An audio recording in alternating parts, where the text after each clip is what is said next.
মাছ দিয়ে পেঁপে ঝোল করব, সেই রেসিপিটি আপনাদের সঙ্গে শেয়ার করব। আশা করছি আপনাদের ভালো লাগবে। ভালো লাগলে প্লিজ ভিডিওতে একটা লাইক দিয়ে দিবেন। আমি মাছে লবণ, হলুদ আর লেবুর রস মেখে সাথে কিন্তু একটু গুঁড়ামরিচও দিয়েছি, দিয়ে এটা সরিষার তেলে আমি ভেজে উঠিয়ে রাখবো। ওই তেলেই এখন আমি এখানে দিয়ে দিব তেজপাতা, বেশ কিছুটা পেঁয়াজ কুচি। পেঁয়াজ কুচিটা একটু তেলের সঙ্গে নেড়ে নিব। পেঁয়াজটা যখন একটু হালকা নরম হয়ে আসবে তখন এখানে আমি দিয়ে দিব আস্ত জিরা। জিরাটা দিয়ে পেঁয়াজের সঙ্গে বেশ কিছুক্ষণ একটু আমি ভেজে নিব। যতক্ষণ না পেঁয়াজের সুন্দর একটা কালার আসে ততক্ষণ এটা ভেজে নিব।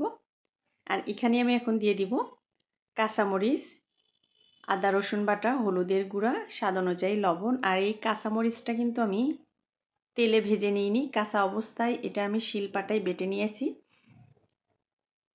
এই জন্য এটা একটু তেলে সময় নিয়ে ভেজে নিতে হবে, যাতে আদা রসুন মরিচের কাঁচা গন্ধটা চলে যায়। ততক্ষণ পর্যন্ত এটা আমি তেলের সঙ্গে ভেজে নিব।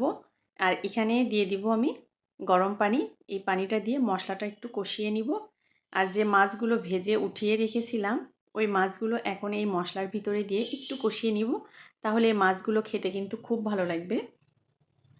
মাছগুলো একটু কষিয়ে নিয়ে আমি এই মাছগুলো আবার উঠিয়ে রাখবো। এর ভিতরে যদি আমি পেঁপে দিয়ে দিই মাছগুলো কিন্তু ভেঙে যাবে, তাই মাছগুলো অবশ্যই উঠিয়ে রাখতে হবে। মাছগুলো আমি আলাদা করে উঠিয়ে রাখবো। আর এই মশলাতেই আমি দিয়ে দিব পেঁপে। আমি পেঁপে হালকা লবণ আর হলুদ দিয়ে ভাপ দিয়ে নিয়েছি। ভাপ দিয়ে নিয়েছি ওই রকম না, পানিতে যখন বলক এসেছে তখন আমি পেঁপেটা দিয়ে জাস্ট 1 মিনিটের মতো শুধু জাল করে নিয়ে এটা আমি পানি ঝরিয়ে নিয়েছি।